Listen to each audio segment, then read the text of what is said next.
A Tale of Two Cities by Charles Dickens.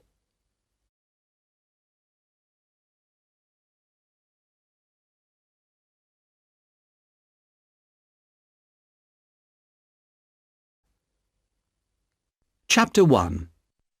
The Road to Paris, 1775. It was the best of times, it was the worst of times. It was the season of light, it was the season of darkness. It was the spring of hope, it was the winter of sadness. It was the year 1775. In France there was a king and a queen, and in England there was a king and a queen. They believed that nothing would ever change. But in France things were bad and getting worse. The people were poor, hungry, and unhappy. The king made paper money and spent it, and the people had nothing to eat. Behind closed doors in the homes of the people, voices spoke in whispers against the king and his noblemen. They were only whispers, but they were the angry whispers of desperate people. Late one November night, in that same year, 1775, a coach going from London to Dover stopped at the top of a long hill. The horses were tired, but as they rested, the driver heard another horse coming fast up the hill behind them. The rider stopped his horse beside the coach and shouted, "I want a passenger, Mr. Jarvis Lorry from Tellson's Bank in London." "I am Mr. Jarvis Lorry," said one of the passengers, putting his head out of the window. "What do you want?" "It's me, Jerry Crancher, from Tellson's Bank, sir," cried the man on the horse. "What's the matter, Jerry?" called Mr. Lorry. "A message for you, Mr. Lorry. You've got to wait at Dover for a young lady." "Very well, Jerry," said Mr. Lorry. "Tell them my answer is, came back to life." It was a strange message, and a stranger answer. No one in the coach understood what they meant. The next day, Mr. Lorry was sitting in his hotel in Dover when a young lady arrived. She was pretty, with golden hair and blue eyes, and Mr. Lorry remembered a small child, almost a baby. He had carried her in his arms when he came from Calais to Dover, from France to England many years ago. Mr. Lorry asked the young lady to sit down. "Miss Manette," he said, "I have a strange story to tell you about one of the customers of Tellson's Bank. That's where I work." "Yes, but I don't quite understand, Mr. Lorry," said the young lady. "I received a message from Tellson's Bank asking me to come here to meet you. I understood there was some news about my poor father's money. He died so long ago, before I was born. What is this story you want to tell me?" "About 20 years ago, Miss Manette, a French doctor married an English lady. They had a daughter, but just before she was born, her father disappeared. Nobody knew what had happened to him.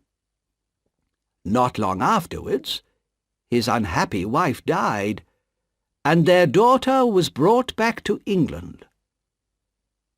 "But this is like my father's story, Mr. Lorry. And wasn't it you who brought me back to England?"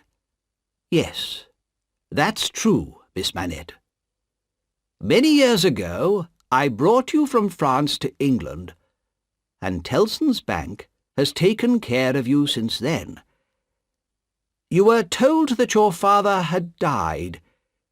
But think, Miss Manette, perhaps your father wasn't dead. Perhaps he was in prison. Not because he had done something wrong, but just because he had a powerful enemy. An enemy with the power to send him to prison and to keep him there, hidden and forgotten, for 18 years. Can it be true? Is it possible that my father is still alive? Lucy Manette stared at Mr. Lorry. Her face was white, and her hands trembled. It will be his ghost, not him. No, Miss Manette, said Mr. Lorry gently.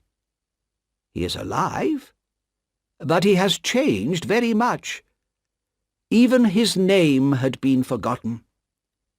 And we must ask no questions about the past, no questions at all. It would be too dangerous. He has been taken to the house of an old servant in Paris, and we are going there to bring him back to life. Chapter 2. A Wine Shop in Paris. In the part of Paris called Saint-Antoine, everyone was poor. The streets were narrow and dirty. The food shops were almost empty. The faces of the children looked old already because they were so hungry. In the wine shop of Monsieur Defarge, there were not many customers, and Defarge was outside talking to a man in the street. His wife, Madame Defarge, sat inside the shop, knitting and watching. Defarge came in, and his wife looked at him, then turned her eyes to look at two new customers, a man of about 60 and a young lady. Defarge went over to speak to them, suddenly kissed the young lady's hand, and led them out of the back of the shop. They followed him upstairs, many stairs, until they reached the top. Defarge took a key out of his pocket. "Why is the door locked?" asked Mr. Lorry in surprise. "He is a free man now." "Because he has lived too long behind a locked door," replied Defarge angrily. "He is afraid if the door is not locked. That is one of the things they have done to him." "I'm afraid too," whispered Miss Manette. Her blue eyes looked worriedly at Mr. Lorry. "I am afraid of him, of my father." Defarge made a lot of noise as he opened the door. Mr. Lorry and Lucy went into the room behind him. A thin, white-haired man was sitting on a wooden seat. He was very busy making shoes. "Good day," said Defarge. "You are still working hard, I see." After a while they heard a whisper. "Yes, I am still working." "Come," said Defarge. "You have a visitor. Tell him your name." "My name," came the whisper. 105, North Tower." Mr. Lorry moved closer to the old man. "Dr. Manette, don't you remember me, Jarvis Lorry?" he asked gently. The old prisoner looked up at Mr. Lorry, but there was no surprise, no understanding in his tired face, and he went back to work making shoes. Slowly, Lucy came near to the old man. After a while, he noticed her. "Who are you?" he asked. Lucy put her arms around the old man and held him, tears of happiness and sadness running down her face. From a little bag, the old man took some golden hair. He looked at it, and then he looked at Lucy's hair. "It is the same. How can it be?" He stared into Lucy's face. "No, no, you are too young, too young." Through her tears, Lucy tried to explain that she was the daughter he had never seen. The old man still did not understand, but he seemed to like the sound of Lucy's voice and the touch of her warm young hand on his. Then Lucy said to Mr. Lorry, "I think we should leave Paris at once. Can you arrange it?" "Yes, of course," said Mr. Lorry. "But do you think he is able to travel?" "He will be better far away from this city, where he has lost so much of his life," said Lucy. "You are right," said Defarge. "And there are many other reasons why Dr. Manette should leave France now." While Mr. Lorry and Defarge went to arrange for a coach to take them out of Paris, Lucy sat with her father. Exhausted by the meeting, he fell asleep on the floor, and his daughter watched him quietly and patiently until it was time to go. When Mr. Lorry returned, he and Defarge brought food and clothes for Dr. Manette. The doctor did everything they told him to do. He had been used to obeying orders for so many years. As he came down the stairs, Mr. Lorry heard him say again and again, 105, North Tower." When they went to the coach, only one person saw them go. Madame Defarge. She stood in the doorway and knitted and watched, seeing everything and seeing nothing.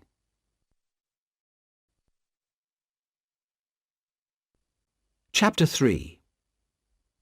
A Trial in London. 1780.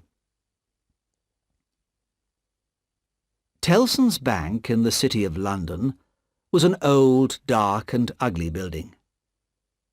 It smelt of dust and old papers, and the people who worked there all seemed old and dusty too. Outside the building sat Jerry Cruncher, who carried messages for people in the bank. One morning, in March 1780, Jerry had to go to the Old Bailey to collect an important message from Mr. Lorry. Trials at the Old Bailey were usually for very dangerous criminals, and the prisoner that morning was a young man of about 25, well-dressed and quite calm. "What's he done?" Jerry asked the doorman quietly. "He's a spy. A French spy," the doorman told him. "He travels from England to France and tells the French king secret information about our English army." "What'll happen if he's guilty?" asked Jerry. "Oh, he'll have to die. No question of that," replied the doorman enthusiastically. "They'll hang him." "What's his name?" "Darnay. Charles Darnay. Not an English name, is it?" While Jerry waited, he looked around at the crowd inside the Old Bailey and noticed a young lady of about 20 years and her father, a gentleman with very white hair. The young lady seemed very sad when she looked at the prisoner, and held herself close to her father. Then the trial began, and the first person who spoke against Charles Darnay was called John Barsad. He was an honest man, he said, and proud to be an Englishman. Yes, he was, or had been, a friend of the prisoner's. And in the prisoner's pockets he had seen important plans and lists about the English armies. No, of course he had not put the lists there himself. And no, he was not a spy himself. He was not someone paid to make traps for innocent people. Next, the young lady spoke. She said that she had met the prisoner on the boat which had carried her and her father from France to England. "He was very good and kind to my father and to me," she said. "Was he travelling alone on the ship?" "No, he was with 2 French gentlemen." "Now, Miss Manette, did you see him show them any papers, or anything that looked like a list?" "No, I didn't see anything like that." Questions, questions, questions. The trial went on, and finally a small, red-haired man spoke. He told the judge that he had seen Mr. Darnay at a hotel in a town where there were many soldiers and ships. Then one of the lawyers, a man called Sidney Carton, wrote some words on a piece of paper and gave it to Mr. Stryver, the lawyer, who was speaking for Mr. Darnay. "Are you quite sure that the prisoner is the man you saw?" Mr. Stryver asked the red-haired man. "Quite sure," said the man. "Have you ever seen anyone like the prisoner?" asked Mr. Stryver. "I'd always be able to recognize him." The red-haired man was very confident.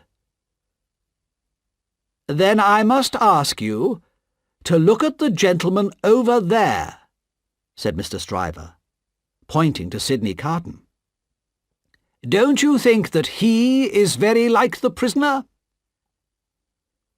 Everyone in the court could see that Sidney Carton and Charles Darnay were indeed very similar.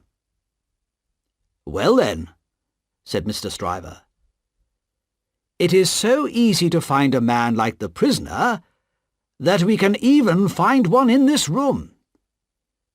So how can you be so sure that it was the prisoner you saw in that hotel?" And the red-haired man said not another word. The lawyers talked and argued, and when at last the trial came to an end, Jerry Cruncher had fallen asleep. But Mr. Lorry woke him up and gave him a piece of paper. "Not guilty" were the words written on it, and Jerry hurried back to Tellson's bank with the message. Sidney Carton seemed to be a man who did not care about anyone or anything. He was Mr. Stryver's assistant. In fact, he did most of the real work for Mr. Stryver.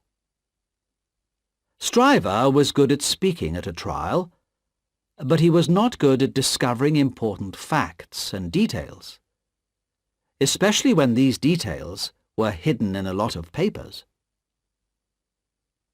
Every night, Carton studied the many papers that lawyers have to read, and he wrote down the questions which Stryver should ask at the next day's trial. And every day, Stryver asked these questions, and people thought how clever he was.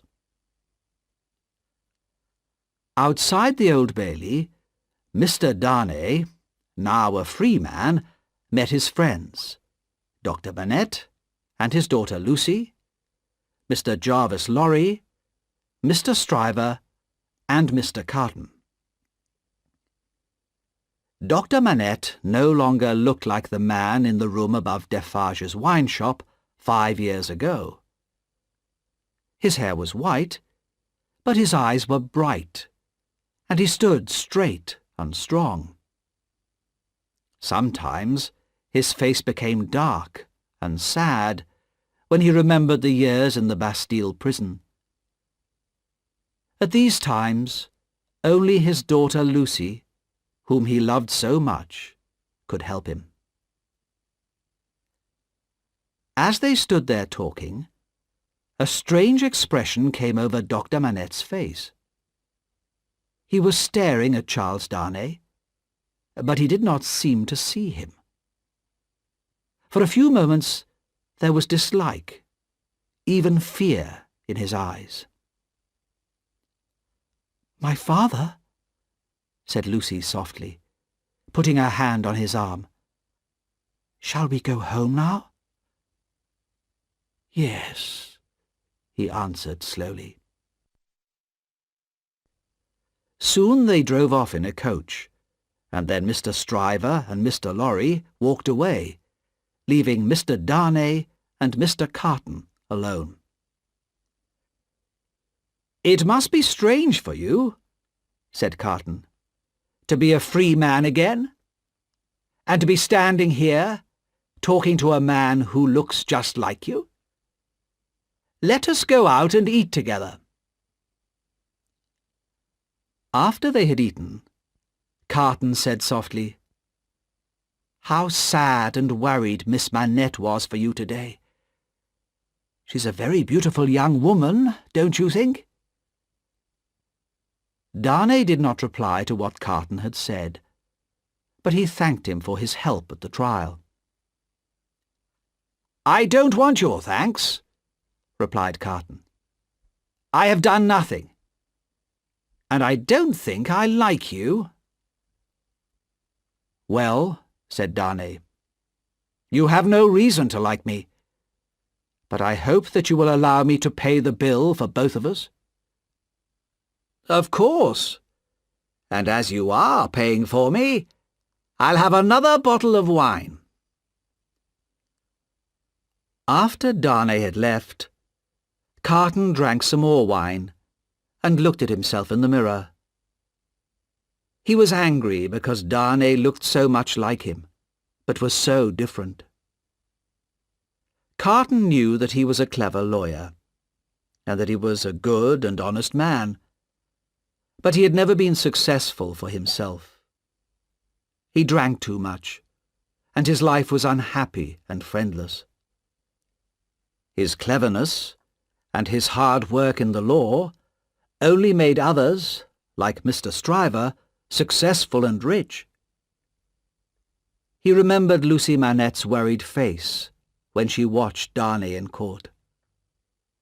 "If I changed places with Darnay," he whispered to himself, "would those blue eyes of Miss Manette look at me in the same way? No, no, it's too late now." He drank another bottle of wine and fell asleep. In a quiet street not far away was the house where Dr. Manette and Lucy lived.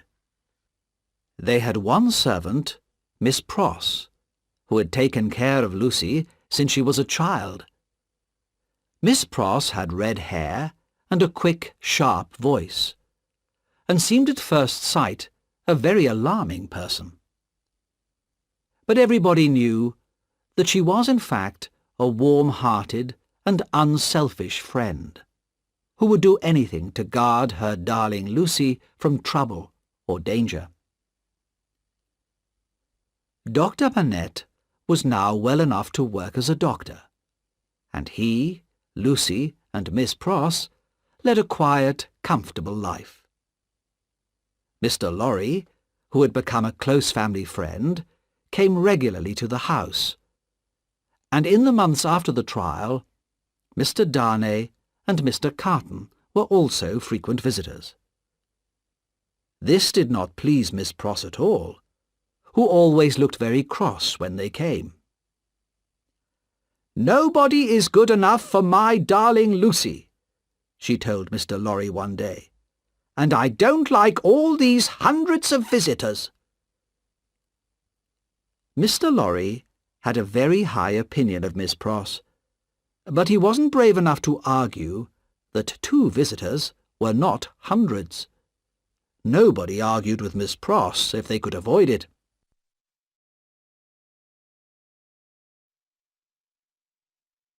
Chapter 4. The Marquis of Evrémonde. The Marquis of Evrémonde was a disappointed man. He had waited for hours at the palace of the King of France, but the king had not spoken to him. Angrily, the Marquis got into his coach and told the driver to take him home. Very soon the coach was driving fast out of Paris, and the people in the narrow streets had to run to get out of the way, if they could. At the corner of a street in Saint-Antoine, one of the coach wheels hit something, and the people in the street screamed loudly. The horses were frightened and stopped.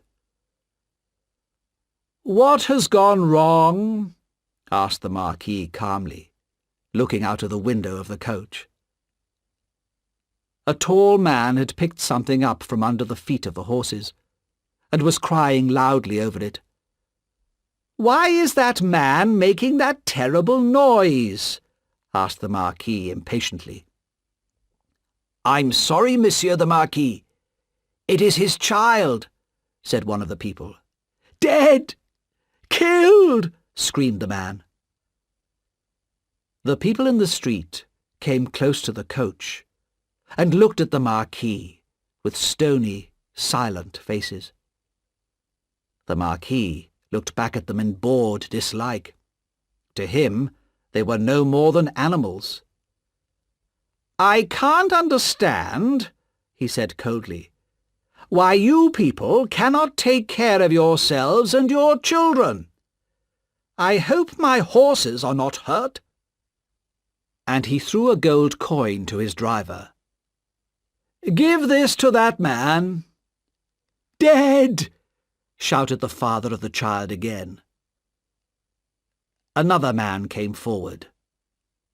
"Be brave, Gaspard.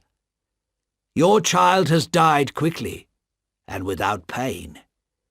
It is better to die like that than to go on living in these terrible times." "You are a sensible man," said the Marquis from his coach. "What is your name?" "They call me Defarge." "This is for you," said the Marquis, and he threw Defarge another gold coin. "Drive on," he called to his driver. Just as the coach was leaving, a coin was thrown back in through the window. The Marquis looked angrily at the corner where Defarge had been standing. Defarge had gone. At the corner there now stood a large, dark-haired woman knitting. She stared long and hard at the face of the Marquis, but he did not look at her, and drove on. Later that day, as the sun was going down, the same coach stopped in a village near the Marquis's castle. Several villagers in poor, thin clothes, with thin, hungry faces, were standing in the village square. The Marquis looked at their faces, and then pointed to one of them. "Bring that man to me," he said to his driver. The man came up to the coach, hat in hand, and the other villagers moved closer to listen. "I passed you on the road just outside the village," said the Marquis. "You were looking at my coach in a very strange way.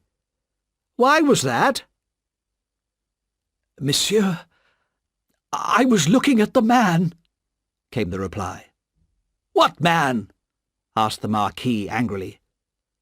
"The man who was holding on under your coach," said the poor man, trembling with fear. "What was he like?" "Oh, monsieur, he was white from head to foot, all covered with dust, just like a ghost." "Where is he now? What happened to him?" "Oh, he ran away down the hill, outside the village." The Marquis turned to speak to another man. This was Monsieur Gabelle, the Marquis's official in the village. "Gabelle," the Marquis said, "watch out for this man. If he comes here, put him in prison." When the Marquis arrived at his castle, he asked if his nephew, Monsieur Charles, had arrived from England. "Not yet, sir," replied the servant. But as the Marquis was eating his dinner, he heard the sound of a coach outside. Soon his nephew entered the room. In England, he was known as Charles Darnay. "You've been away for a long time," said the Marquis, with his cold, polite smile. "I've had many problems in England. Perhaps because of you," Darnay said to his uncle. "I was in great danger." "No, no, I had nothing to do with your problems," replied the Marquis coldly. "Unfortunately, our family no longer has the power that it once had. If it still had that power, one word from you would doubtless send me to prison," said Darnay. "Possibly. For the good of our family." "The name of our family is hated everywhere in France. We are hard, cruel landowners. Our miserable people own nothing. They work for us night and day, but they don't even have enough food for themselves and their children. If this land became mine, I would give it away and go and live somewhere else." "You seem to be very fond of England, although you are not a rich man there," said the Marquis. "I believe you know another Frenchman who has found a safe home there. A doctor, I believe." "Yes." "With a daughter?" "Yes, yes," said the Marquis, with a secret smile on his face. "So, a new way of life begins. But you are tired. Good night, Charles. Sleep well. I shall see you in the morning." After his nephew had gone to bed, the Marquis went to his room. The castle was surrounded with darkness. In the villages nearby, the hungry people dreamt of a better life, with enough good food to eat, and time to rest from their work. Early in the morning, the dreamers awoke and started their day's hard work. The people in the castle did not get up until later, but when they did, why did the great bell start ringing? Why did people run out of the castle to the village as fast as they could? The answer lay in the bed of the Marquis. He lay there like stone, with a knife pushed into his heart. On his chest lay a piece of paper with the words, "Drive him fast to his grave. This is from Jacques." Chapter 5. Two men speak of love. 12 months after the death of the Marquis in France, Charles Darnay had become a successful teacher of French in London. He had known, when he came to London, that he would have to work hard to earn his living, and he was successful. He was also in love. He had loved Lucy Manette from the time when his life was in danger in the Old Bailey. He had never heard a sound so sweet as her gentle voice. He had never seen a face so beautiful as hers. But he had never spoken to her about his love.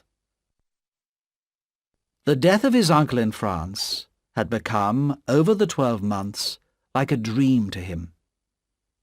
But he had said nothing to Lucy of his feelings, nor of what had happened. He had good reason for this. But one day in the summer, he came to Dr. Manette's home in London. He knew that Lucy was out with Miss Pross, and he had decided to speak to her father. Dr. Manette was now strong in body and mind, and sad memories of his long years in prison did not come back to him often. When Darnay arrived, the doctor welcomed him warmly. "Dr. Manette," said Darnay, "I know that Lucy is out, but I have come here today to speak to you." There was a silence.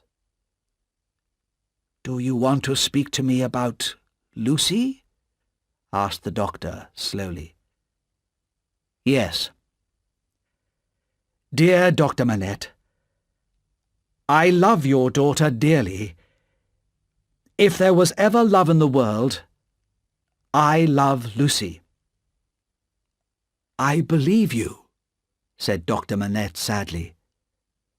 "It's very hard for me to speak of her at any time. But I believe you, Charles Darnay. Have you spoken to Lucy about your love?" "No, never." "I know how much your daughter means to you, Dr. Manette. Her love for you and your love for her, these are the greatest things in your life and in hers. I love Lucy. With all my heart I love her. But I do not want to come between you and her. The two of you will never be separated because of me." For a moment, Dr. Manette turned his head away, and his eyes were full of fear and pain. Then he looked back at Darnay and tried to smile. "You have spoken very honestly, Charles," he said. "Have you any reason to believe that Lucy loves you?" "None." "Then what do you want from me?" "A promise. A promise that if Lucy ever tells you that she loves me, you will not speak against me, and will tell her what I have said. I know that she would never accept me if she believed that it would make you unhappy." "I can promise you more than that, Charles. If Lucy ever tells me that she loves you, I shall give her to you." "Thank you, Dr. Manette," said Darnay gratefully. "There is one more thing. My name in England is not my real name. I want to tell you what my real name is, and why I am in England." "Stop!" said the doctor. He had even put his hands over his ears. "I don't want to know. Tell me when I ask you. If Lucy agrees to marry you, you shall tell me on the morning of your marriage." It was dark when Darnay left Dr. Manette, and it was some time later when Lucy and Miss Pross came home. "Father," Lucy called, "where are you?" She heard no answer, but there were strange sounds coming from her father's bedroom. Frightened, she ran upstairs and found her father, pale and silent, busy at his old prison work of making shoes. The shadow of the Bastille had fallen on him again. She took his arm and spoke gently to him, and together they walked up and down for a long time, until at last Dr. Manette went quietly to bed.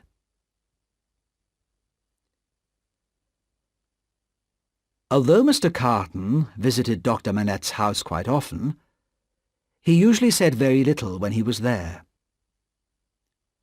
One day in August he arrived when Dr. Manette was out, and he was received by Lucy.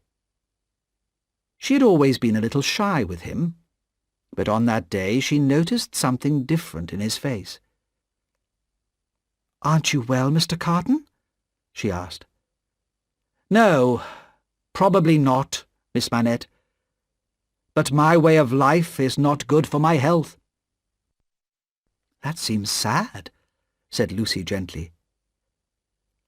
"Why do you not change your way of life?" "It's too late for that. I shall never be better than I am. But, Miss Manette, there is something that I want to say to you, but I find it so difficult. Will you listen to me?" "If it will help you, Mr. Carton, I will be happy to listen to you," said Lucy, but she was pale and trembling. "Miss Manette, I know that you could never have feelings of love for me, a man who has spent his life so badly."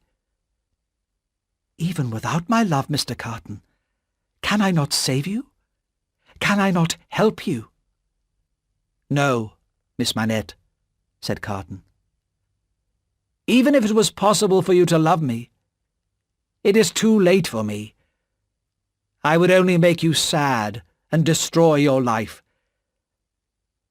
But it has been a last dream of my heart, to see you and your father together, to see the home that you have made for him. This has brought back old and happier memories for me." "Can I do nothing to help you?" asked Lucy sadly. "Only this, Miss Manette. Let me remember that I spoke to you of the feelings of my heart, and that you were kind and gentle towards me." "Oh, Mr. Carton, try again to change." "No, Miss Manette. It is too late. My bad habits will never change now. But tell me that you will never speak of what I have said today. Not to anyone, not even to the person dearest to you." "Mr. Carton," said Lucy, "this is your secret. No one will ever know it from me."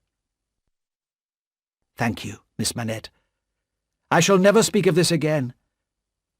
But in the hour of my death, it will be a happy memory for me that my last words of love were to you." Lucy had never heard Mr. Carton speak like this before. Tears came to her eyes as she thought of his hopeless, miserable life. "Don't cry," said Sidney Carton. "I am not worth your love. But you should know that for you, or for anyone close to you, I would do anything. Please remember always that there is a man who would give his life to keep someone you love alive and close to you. Goodbye, Miss Manette." On the day of Lucy's marriage to Charles Darnay, Mr. Lorry and Miss Pross stood, with Lucy, outside the door of Dr. Manette's room. Inside, the doctor and Mr. Darnay had been talking together for a long time. Soon it would be time to leave for the church. Lucy looked very beautiful, and Mr. Lorry watched her proudly. He talked about the day, so long ago, when he had brought Lucy, as a baby in his arms, from France to England. Miss Pross, too, had her memories, and thought fondly of her brother, Solomon. He had stolen money from her many years ago, and she had never seen him since then, but she still loved him. The door of the doctor's room opened, and he came out with Charles Darnay. The doctor's face was white, but he was calm. He took his daughter's arm, and they went out to the waiting coach. The others followed in a second coach, and soon, in a nearby church, Lucy Manette and Charles Darnay were married.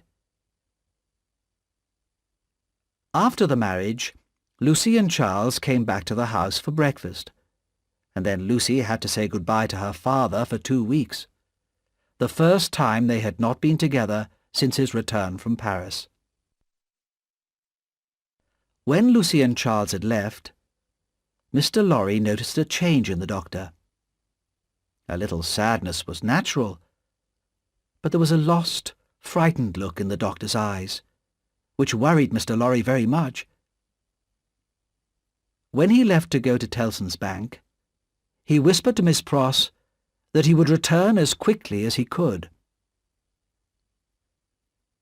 2 hours later, he hurried back to the house, and Miss Pross met him at the door.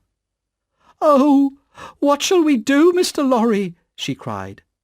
"He doesn't know me, and is making shoes again." Mr. Lorry went up to the doctor's room.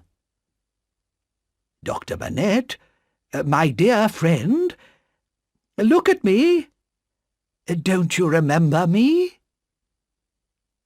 But Dr. Manette said nothing, and worked on in silence. Once again he was a prisoner in the Bastille, without friends or family, without even a name of his own. For 9 days and 9 nights the shoemaker worked on, leaving his table only to sleep, eat, or walk up and down his room. Mr. Lorry sat with him night and day, talking gently to him from time to time, trying to bring his friend's mind back to the present. Then, at last, on the 10th morning, the shoemaking work was put away, and Dr. Alexandre Manette, pale but calm, was his old self again. Lucy was never told, and in the quiet and happy years that followed her marriage, Dr. Manette remained strong in mind and body.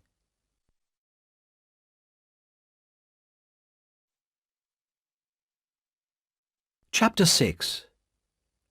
Stormy Years in France. In Monsieur Defarge's wine shop in Saint-Antoine, customers came and went all the time.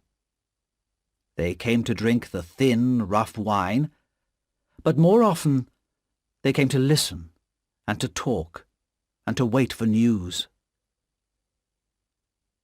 One day there were more customers than usual. Defarge had been away for 3 days, and when he returned that morning, he brought a stranger with him, a man who repaired roads. "Madam," Defarge said to his wife, "this man, who is called Jacques, has walked a long way with me." One customer got up and went out. "This mender of roads," continued Defarge, "who is called Jacques, is a good man. Give him something to drink." A second man got up and went out. The man who repaired roads sat down and drank. A third man got up and went out. "Have you finished, my friend?" said Defarge. "Then come and see the room I promised you." They went upstairs to the room where Dr. Manette had sat making shoes. The 3 men who had left the wine shop were waiting. Defarge spoke to them. "No names. You are Jacques 1, Jacques 2, and Jacques 3. I am Jacques 4. This is Jacques 5. He brings us news of our poor friend Gaspard, whose child was killed by the Marquis's coach a year ago. I first saw Gaspard," said Jacques 5, "holding on under the Marquis's coach as it drove into our village. He ran away. But that night, the Marquis was murdered. Gaspard disappeared, and was only caught a few weeks ago. The soldiers brought him into the village and hanged him. And they have left his body hanging in the village square, where the women go to fetch water, and our children play." When Jacques 5 had left them, Jacques 1 said to his friends, "What do you say? Shall we put their names on the list?" "Yes, all of them. The castle and all of the family of Evrémonde." "Is the list safe?" asked Jacques 2. "Yes, my friend," said Defarge. "My wife remembers everything. But more than that, every name is carefully knitted into her work. Nothing can be forgotten." A few days later, Defarge reported to his wife some news from his friend, Jacques, in the police. "A new spy has been sent to Saint-Antoine. His name is Barsad. John Barsad. He's English." "What does he look like? Do we know?" "He's about 40 years old, quite tall, black hair, thin face," said Defarge. "Good," said his wife. "I'll put him on the list tomorrow. But you seem tired tonight, and sad." "Well," said Defarge, "it is a long time."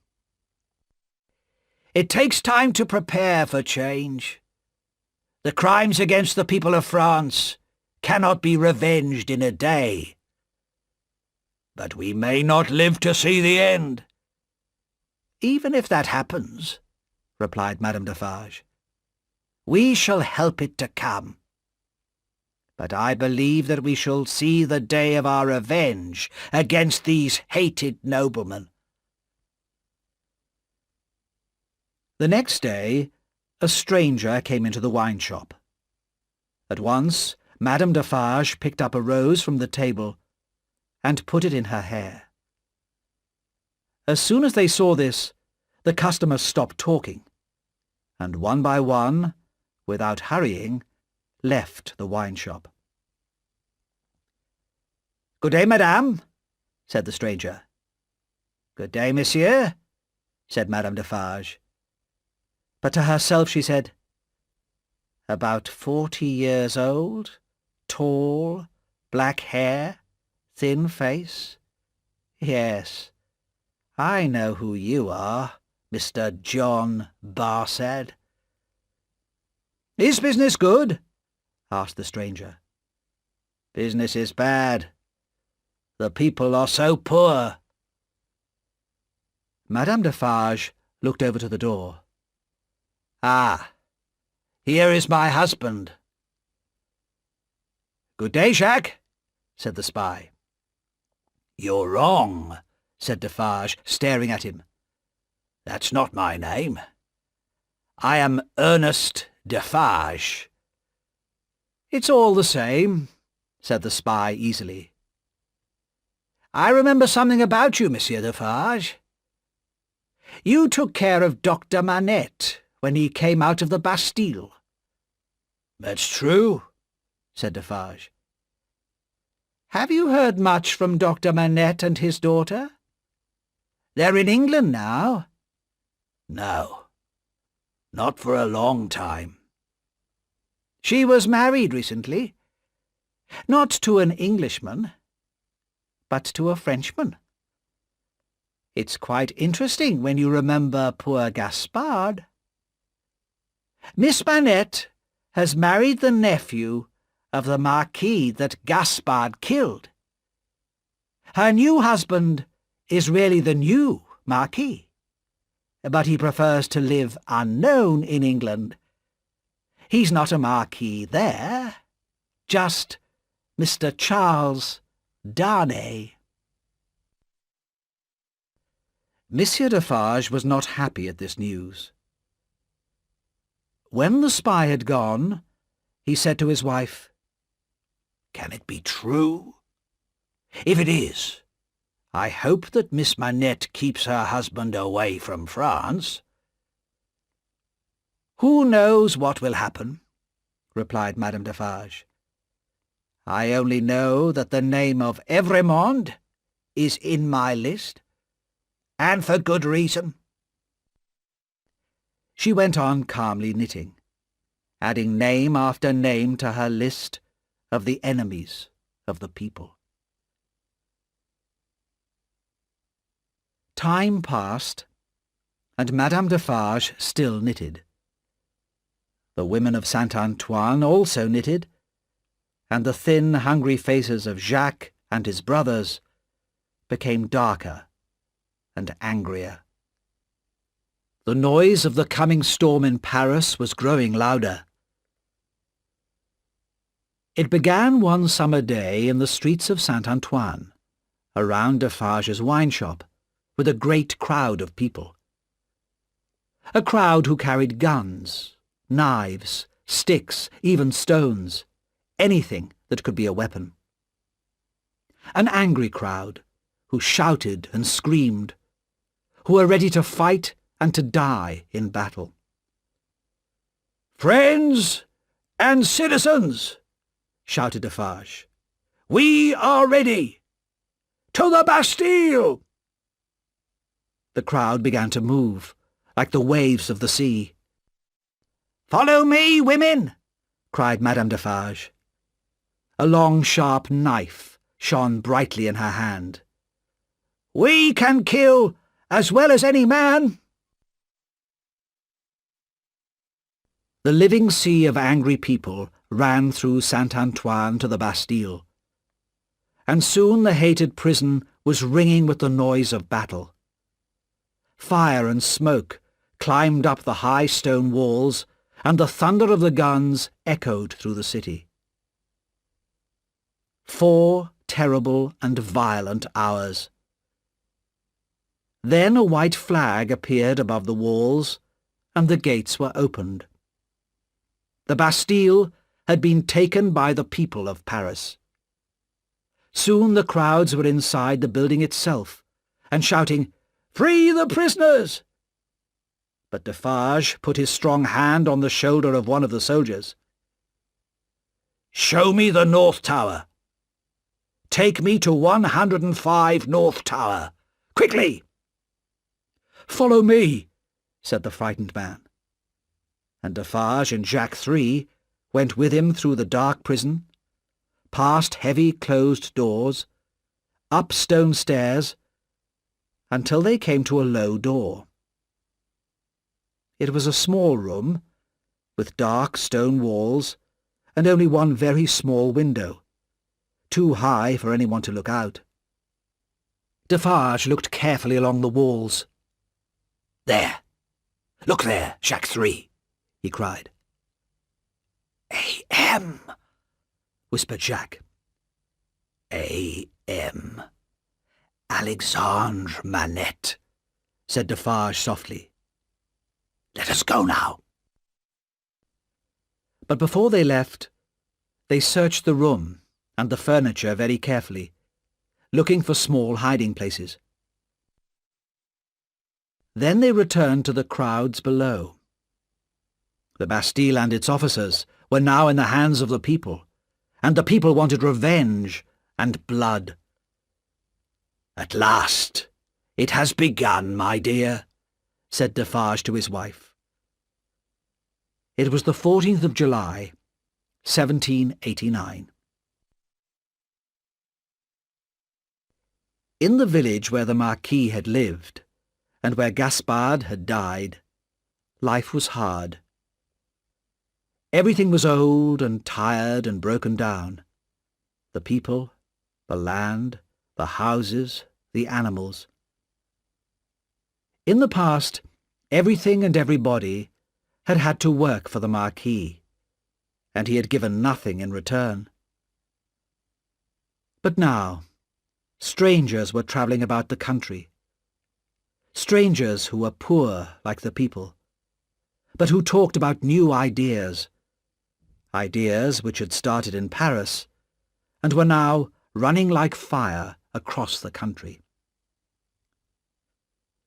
The road mender, who had brought the news of Gaspard to Paris, still worked repairing the roads. One day, a stranger came to him as he worked on the road outside the village. "Jacques?" said the stranger. He shook the road mender's hand and turned to look at the Marquis's castle on the hill. "It's tonight, Jacques," he went on quietly. "The others will meet me here." It was very dark that night, and the wind was strong. No one saw the 4 men who came quietly to the castle and said nothing. But soon the castle itself could be seen in the dark sky. The windows became bright. Smoke and yellow flames climbed into the sky.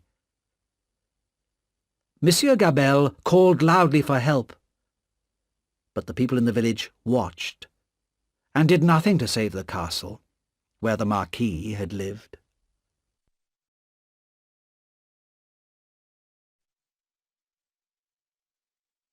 Chapter 7. A Call for Help.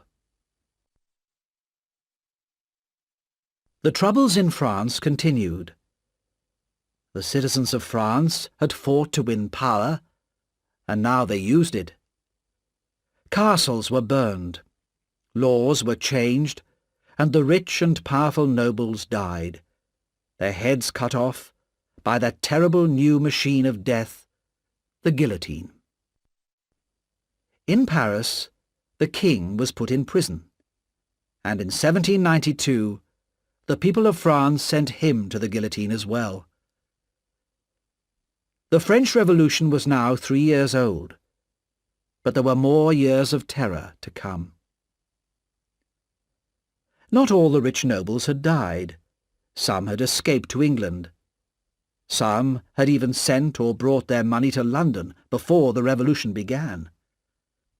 And Tellson's Bank, which the French emigrants used, had become a meeting place where they could hear and talk about the latest news from France. One wet August day, Mr. Lorry sat at his desk in the bank talking to Charles Darnay. The years since Charles's marriage had seen the arrival of a daughter, little Lucy, who was now 9 years old. Dr. Manette had continued in good health, and at the centre of that warm family circle was always Lucy, a loving daughter, wife, mother, and a kind-hearted friend. Even Sidney Carton, though his old bad ways were unchanged, was a family friend, and very much a favourite with little Lucy. But at this moment, Charles Darnay was trying very hard to persuade his old friend, Mr. Lorry, not to go to France. "It's too dangerous. The weather is not good. The roads are bad. Think of your age," he said.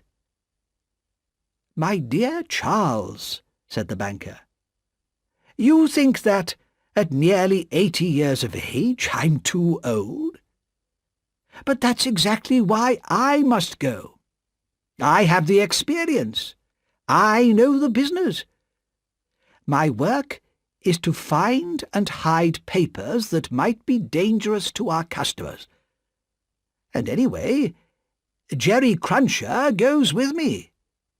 He'll take good care of my old bones." I wish I could go," said Charles restlessly. "I feel sorry for the people in France, and perhaps I could help them.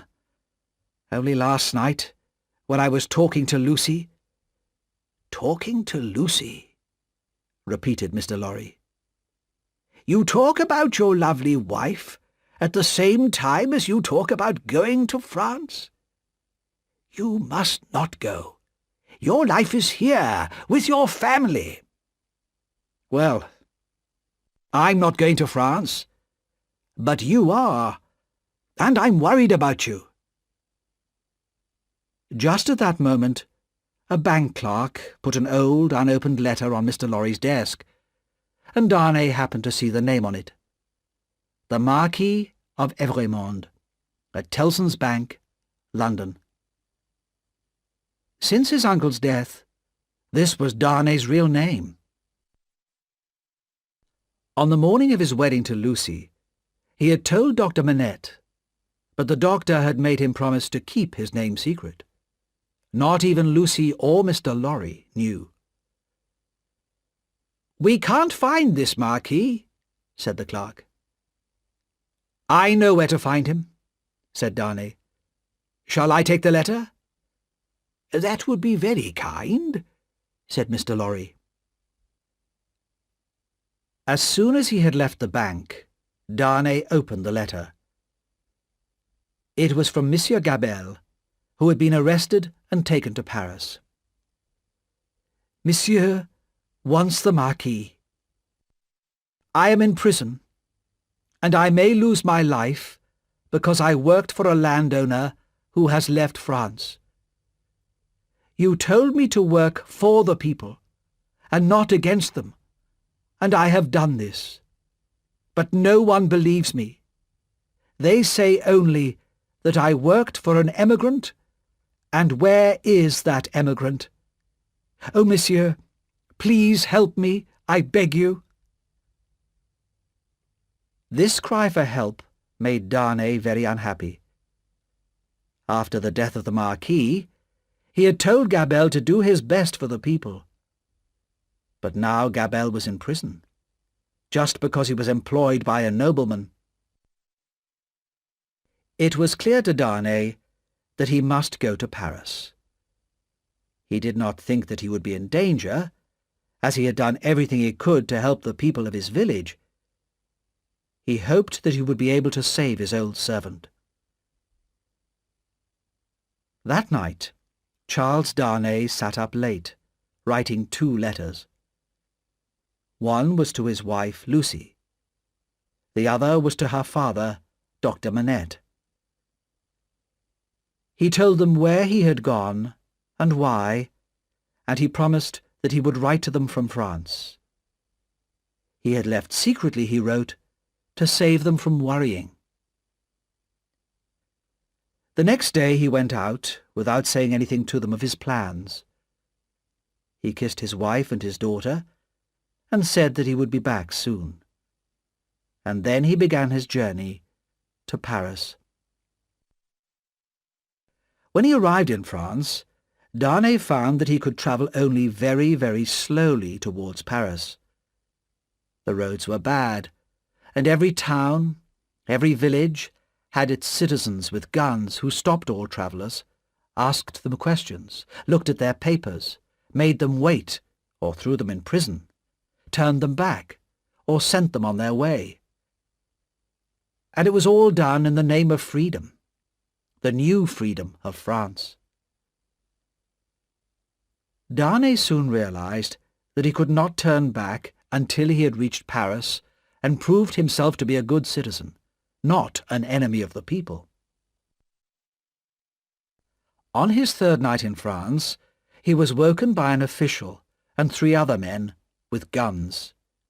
"Emigrant," said the official, "these 3 soldiers will take you to Paris, and you must pay them."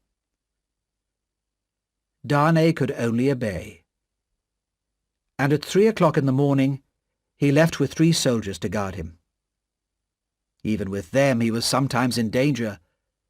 The people in the towns and villages all seemed to be very angry with emigrants. But finally they arrived safely at the gates of Paris. Darnay had to wait a long time, while officials carefully read his papers, which explained the reasons for his journey. One official, seeing Gabelle's letter, looked up at Darnay in great surprise, but said nothing. Another official asked roughly, "Are you Evrémonde?" "Yes," replied Darnay. "You will go to the prison of La Force." "But why?" asked Darnay. "Under what law?" "We have new laws, Evrémonde," said the official sharply, "and emigrants have no rights. You will be held in secret. Take him away." As Darnay left, the first official said quietly to him, "Are you the man who married the daughter of Dr. Manette?" "Yes," replied Darnay in surprise.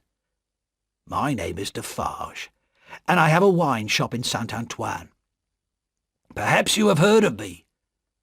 "Yes. My wife came to your house to find her father." "Why did you come back to France? It will be very bad for you." Darnay was taken to the prison of La Force, and put in a cold, empty room with a locked door, and bars across the windows. He thought of Dr. Manette, and his many years alone forgotten in the Bastille. "Now I, too, have been buried alive," he thought.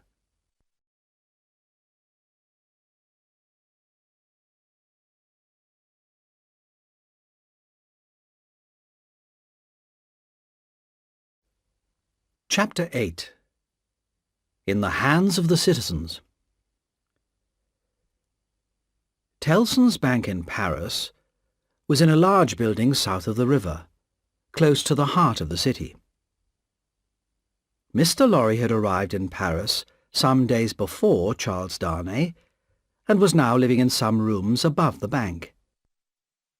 One evening, looking out of the window, he saw that a large grindstone had been brought into the square below.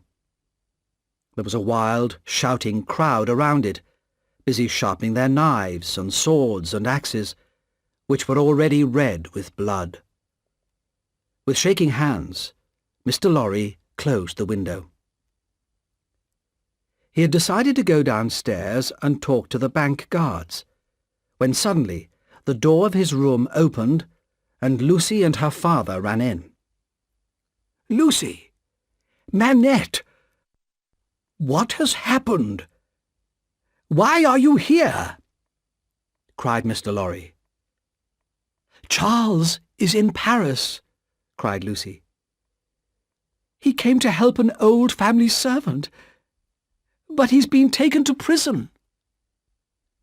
At that moment, the shouts of the crowd outside grew louder. "What is that noise?" asked the doctor.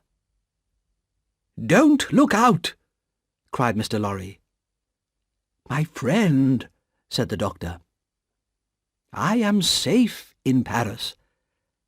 I was a prisoner in the Bastille. Everybody knows about me and how I suffered. Already people want to help me. They gave us news of Charles. Even so, don't look outside. Where is Charles?"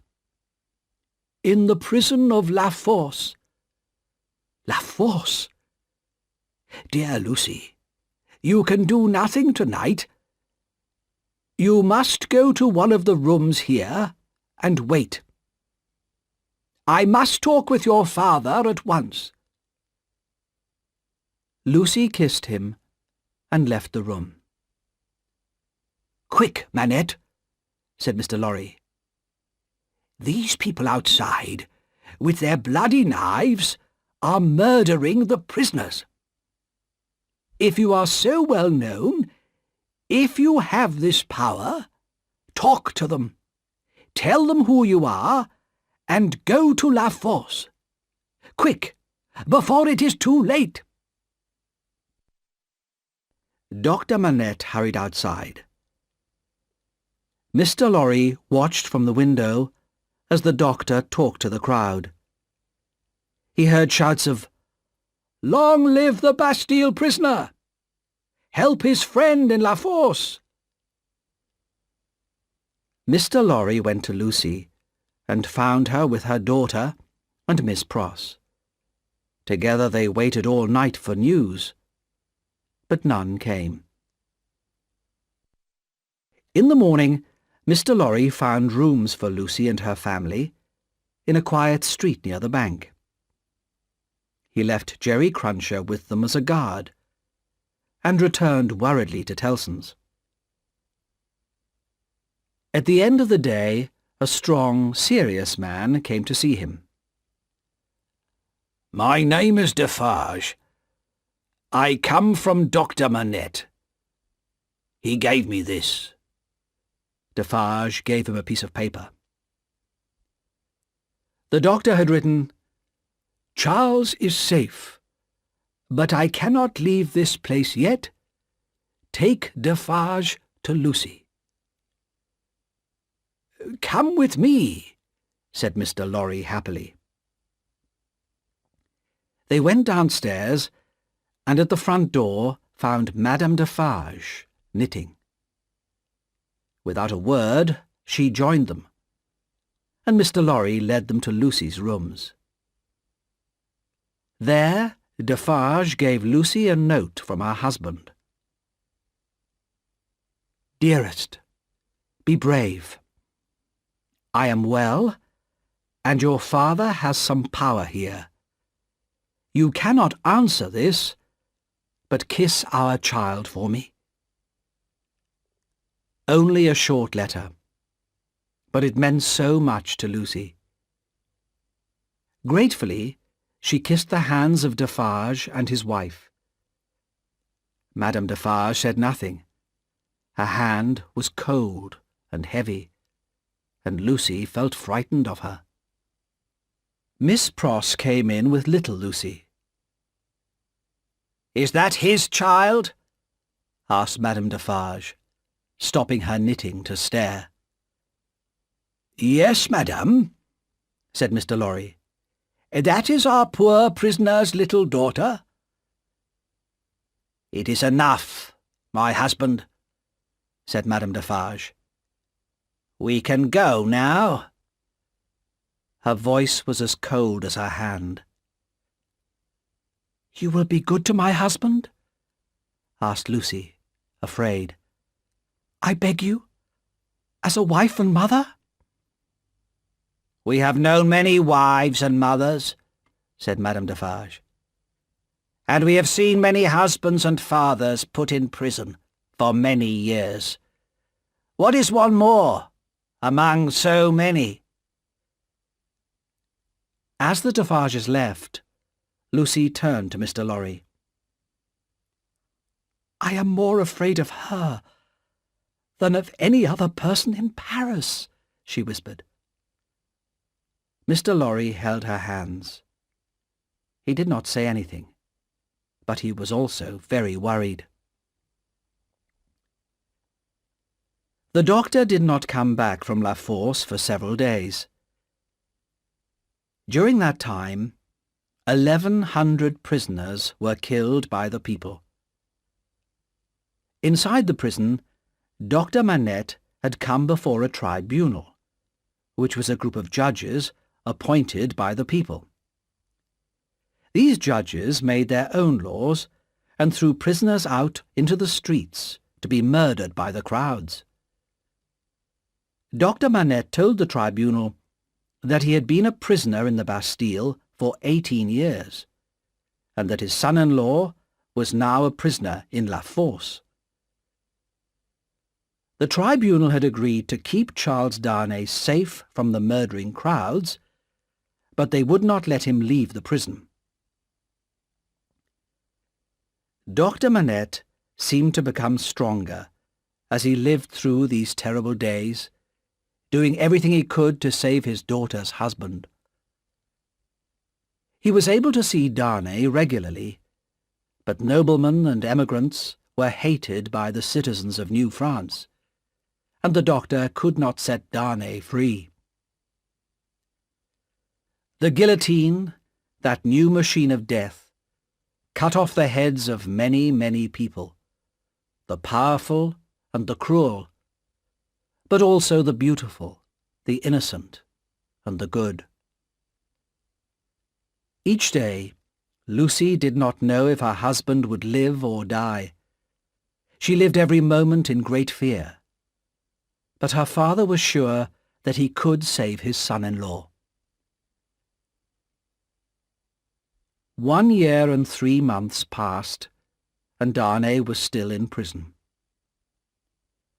Dr. Manette now had an official job as doctor to 3 prisons, and was able to visit Darnay regularly. He became more and more loved by the rough people of the Revolution. But the guillotine continued to kill. "Try not to worry," he told Lucy. "Nothing can happen to Charles. I know that I can save him." But Lucy could not see him or visit him. She could not even write to him. On the day when Charles Darnay was at last called for his trial, Lucy and Dr. Manette hurried to Tellson's Bank to tell Mr. Lorry. As they arrived, a man got up and disappeared into another room. They did not see who it was, but in fact it was Sidney Carton, just arrived from London. There were 5 judges in the tribunal, and the trials were short and simple. The voices of truth, honesty, and calm reason were never heard at these trials, and most of the prisoners were sent to the guillotine, which pleased the noisy crowds. 15 prisoners were called before Darnay that day, and in no more than an hour and a half, all of them had been condemned to death. "Charles Evrémonde, who is called Darnay." As Darnay walked in front of the judges, he tried to remember the careful advice that Dr. Manette had given him. "Charles Evrémonde, you are an emigrant. All emigrants must die. That is the new law of France." "Kill him!" shouted the people. "Cut off his head! He's an enemy of the people!" The president of the judges asked Darnay, "Is it true that you lived many years in England?" "Yes, that is true," replied Darnay. "So you are an emigrant, surely?" "No, not in the meaning of the law," replied Darnay. "I earn my own living in England. I have never wanted or used the name of Marquis, and I did not want to live by the work of the poor people of France. So I went to live and work in England, long before the Revolution." "And did you marry in England?" "Yes. I married a Frenchwoman, the daughter of Dr. Manette, a prisoner of the Bastille, and a well-known friend of all good citizens." These words had a happy effect on the crowd. Those who had shouted for his death now shouted for his life. Then Monsieur Gabelle and Dr. Manette spoke for Charles Darnay. The doctor spoke well and clearly, and was very popular with the crowd. When he had finished, the judges decided that the prisoner should be set free, and the crowd shouted their agreement loudly. Soon they were carrying Darnay in a chair through the streets of Paris to Dr. Manette's house. Lucy was waiting there, and when she ran out and fell into the arms of her husband, the men and women in the crowd kissed one another and danced for happiness. Darnay and Lucy were together again, safe and happy. "I told you that I would save him," said Lucy's father proudly. Well, I have saved him. And you must not worry now. But Lucy was still worried. So many innocent men and women had died for no reason, and every day brought more deaths. A shadow of fear and hate lay over France, and no one knew what dangers the next day would bring. It was not possible to leave Paris at once, as Charles did not have the necessary papers. They must live quietly, and hope to leave as soon as they could. But that night, when Dr. Manette, Charles and Lucy were sitting together, they heard a loud knock at the door. "What can this be?" said Lucy, trembling. "Hide Charles! Save him!" "My child," said the doctor, "I have saved him. He is a free man." But when he opened the door, 4 rough men pushed their way into the room. "The citizen Evrémonde, where is he?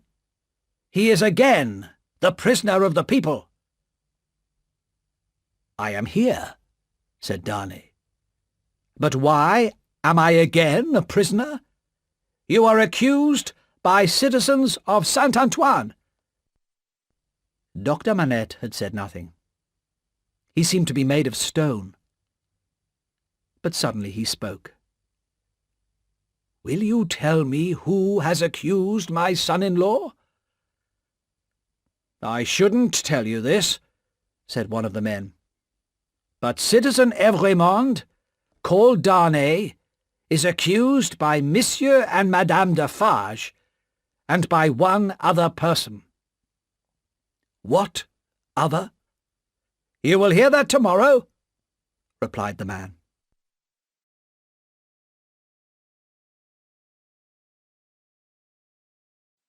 Chapter 9. The Spy. While this was happening, Miss Pross was out shopping for the family. Jerry Cruncher was with her, and they had just gone into a wine shop when Miss Pross suddenly stopped, looked at one of the customers, and cried out in a loud voice, "Oh, Solomon! Dear Solomon! I've found you at last, dear brother! But whatever are you doing here in Paris?" "Don't call me Solomon. You'll get me killed.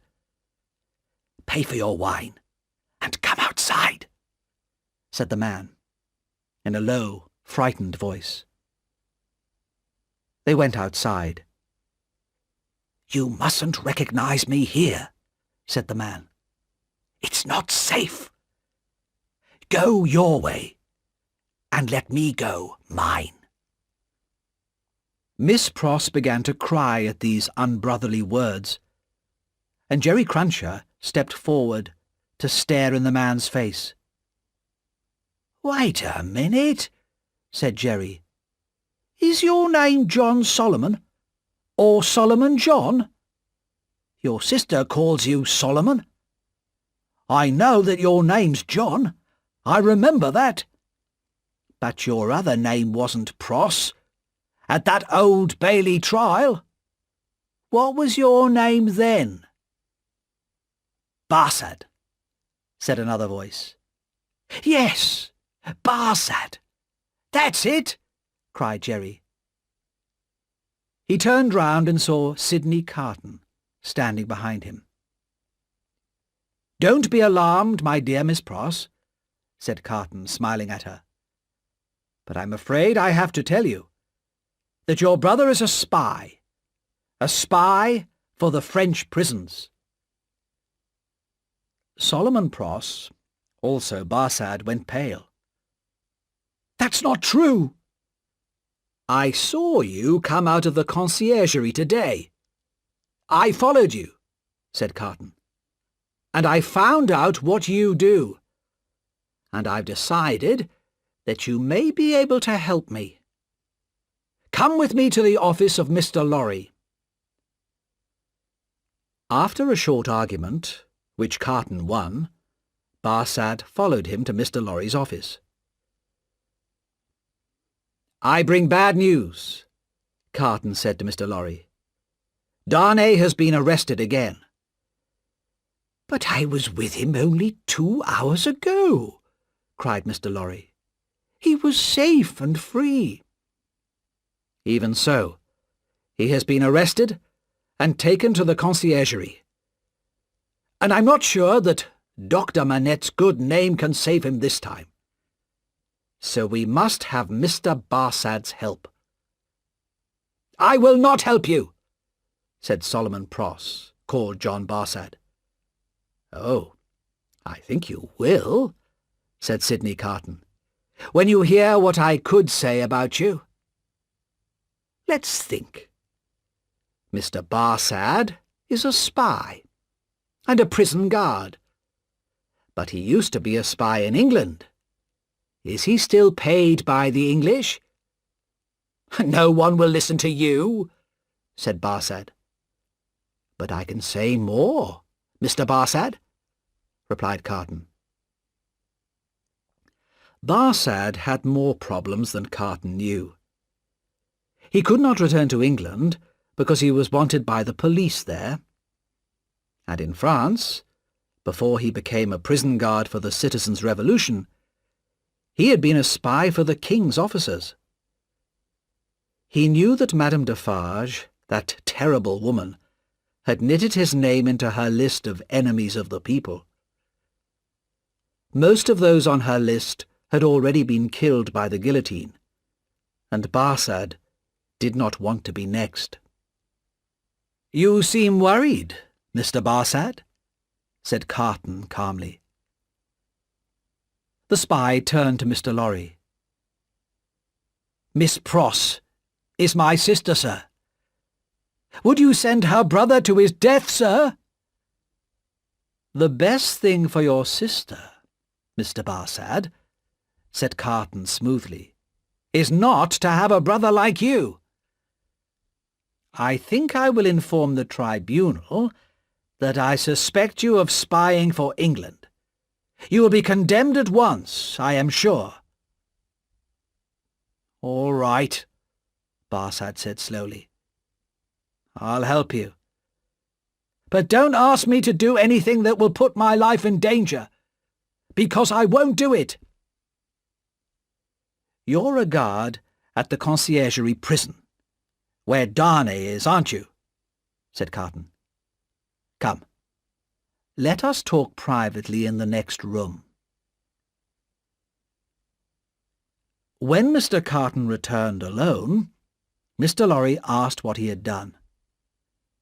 "Not much," replied Carton. "But if it goes badly for Darnay tomorrow, I can visit him once. It's all I could do." "But that will not save him," cried Mr. Lorry sadly. "I never said it would." Mr. Lorry was an old man now, with a life of hard work behind him. Tears filled his eyes as he realized he could do nothing to help Lucy and her father now. Sidney Carton felt very sorry for Mr. Lorry. "You're a good friend of Dr. Manette and his daughter. But don't tell them about me or this meeting. It can't help Lucy." He paused. "Will you go back to London soon?" "Yes. My work for Tellson's Bank here is finished. I have the necessary papers to leave Paris. I was ready to go tomorrow." "Then don't change your plans," said Carton, very seriously. Later that night, Sidney Carton visited a shop in a quiet corner of Paris. He wrote on a piece of paper the names of several powders and gave it to the shopkeeper. "For you, citizen?" asked the shopkeeper. "Yes, for me." "You must be careful, citizen." Keep these things separate. You know what happens if you put them together? Perfectly, replied Carton. He spent the rest of that night walking the streets of Paris. He watched the moon rise in the sky. He listened to the sounds of the river Seine, flowing through the heart of the city, and he thought calmly about the past and the future. He thought about all the deaths that the city had already seen, and he thought about Lucy's gentle, loving face and her sad, sad eyes. Chapter 10. The Secret Paper. When Charles Darnay was led before the tribunal the next morning, Dr. Manette, Lucy, and Mr. Lorry were all there. The love in Lucy's eyes, as she looked at her husband, warmed Darnay's heart. It had the same effect on Sidney Carton, though no one saw him standing at the back of the room. It was the same tribunal who had let Darnay go free on the day before. But revolution laws were not as powerful as the anger of the people. The president of the tribunal asked, "Who has accused Charles Evrémonde again?" "Three voices," he was told. "He is accused by Ernest Defarge, by Teresa Defarge, his wife, and by Alexandre Manette, doctor." There was a great noise in the room when Dr. Manette's name was heard. When the shouting stopped, Dr. Manette stood, pale and trembling. "President, this cannot be true. You know that the man who is accused, Charles Darnay, is my daughter's husband. My daughter, and those who are dear to her, are far more important to me than my life. Where is the liar who says that I accuse my daughter's husband?" "Citizen Manette," said the president, "be calm. Nothing can be more important to a good citizen than the freedom of France." Defarge came forward to answer questions. He told how he had been at the Bastille at the beginning of the Revolution, when that hated prison had been taken by the citizens. "I knew that Dr. Manette had been kept in a room known as 105 North Tower. It was the only name he had when he came to me in 1775. I went to the room, and hidden in a hole, I found a written paper. It is in Dr. Manette's writing." "Read it to us," said the president, and the crowd fell silent and listened. "I, Alexandre Manette, write this in the Bastille in 1767. I have been here for 10 long years, and I write this in my secret moments when I can. One evening, in December 1757, I was walking by the river Seine, and a coach stopped beside me. 2 men got out, and one asked me if I was Dr. Manette. When I replied that I was, they asked me to go with them, and made it clear that I could not refuse. The coach left Paris and stopped at a lonely house. I could hear cries coming from a room upstairs.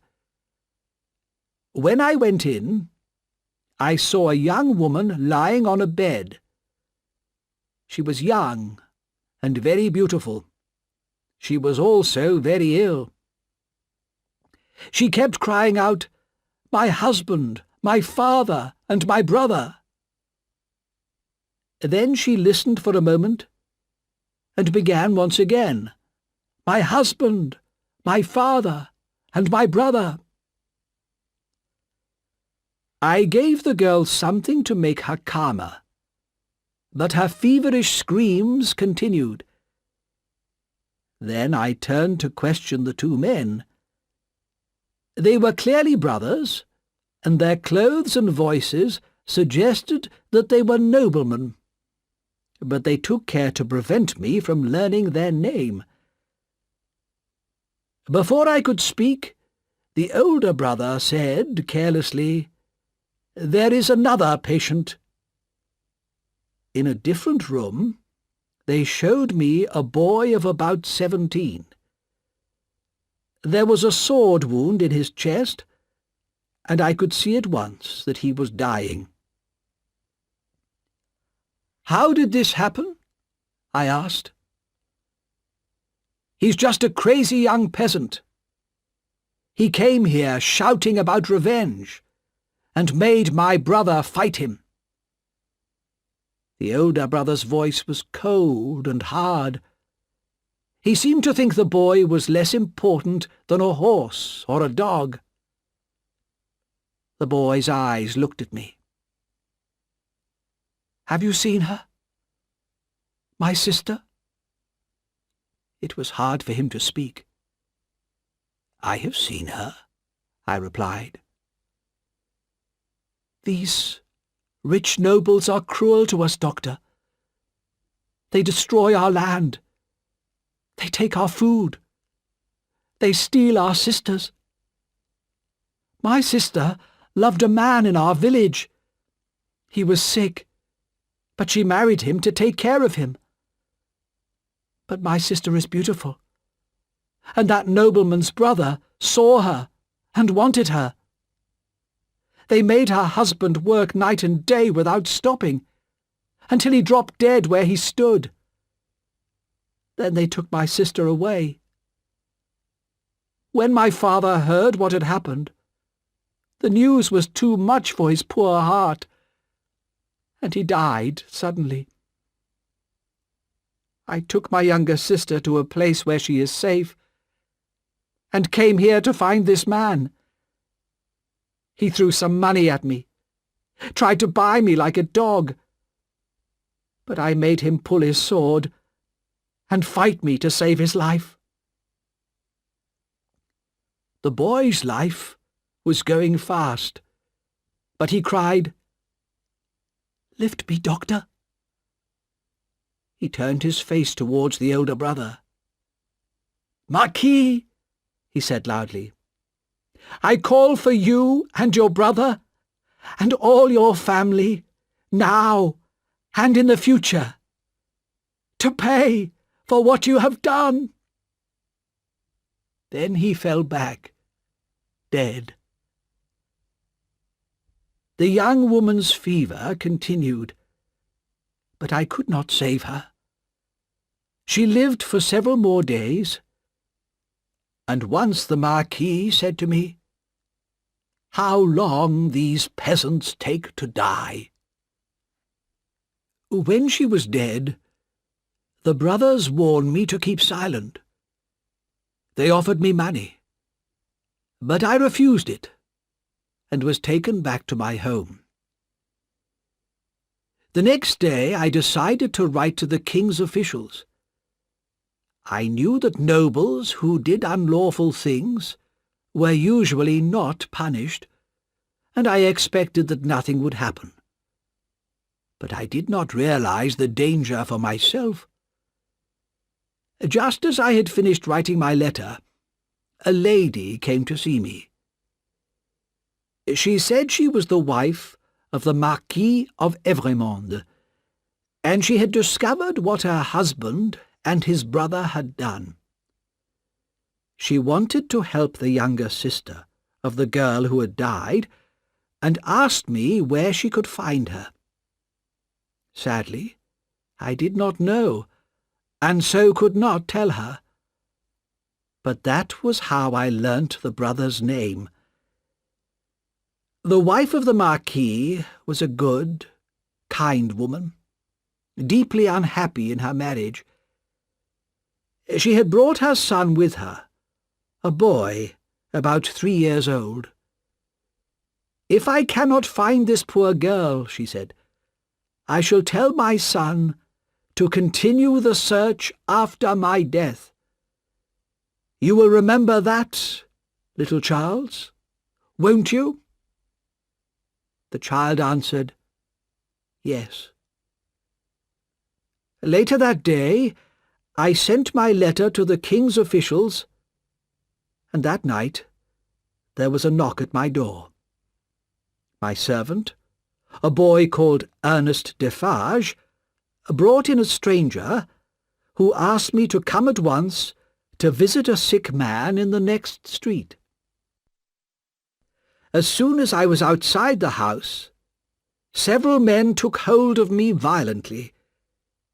The Evrémonde brothers came out of the darkness, and the Marquis took my letter out of his pocket, showed it to me, and burned it. Not a word was spoken. Then I was brought here to this prison, my living grave. I have been here for 10 long years. I do not know if my dear wife is alive or dead. These brothers have sent me no news of my family. There is no goodness in their cruel hearts. I, Alexandre Manette, in my pain and sadness, I condemn them in the face of God. When Defarge had finished reading, a terrible sound rose from the crowd, a long, wild cry of anger and revenge. Death for the hated Marquis of Evrémonde, enemy of the people. The trial was over, and in less than 24 hours, Charles Darnay would go to the guillotine. Chapter 11. Madame Defarge's Revenge. Lucy held out her arms to her husband. "Let me kiss him. One last time." Most of the citizens had gone out into the streets to shout how they hated the prisoners, but Barsad was still there. "Let her kiss her husband," he said. "It's just for a minute." Lucy went over to her husband, and he took her in his arms. Dr. Manette followed his daughter, and fell on his knees before them. But Darnay pulled him to his feet, saying, "No, no. Now we know how much you suffered, especially when you knew whose son I was. But you kept your feelings secret, because of your love for Lucy. We thank you, with all our hearts, for what you did. I tried so hard to do what my mother had wished, but I never found that poor girl. And how could that terrible story ever have a happy ending?" He turned to his wife. "My dearest love, we shall meet again, in the place where there are no worries. God be with you both." As Darnay was taken away, Lucy fell to the floor unconscious. Sidney Carton came quickly forward to help Mr. Lorry and Dr. Manette. He carried Lucy to her coach, and she was taken home. Then he carried her into the house, where her daughter and Miss Pross waited, tears falling from their eyes.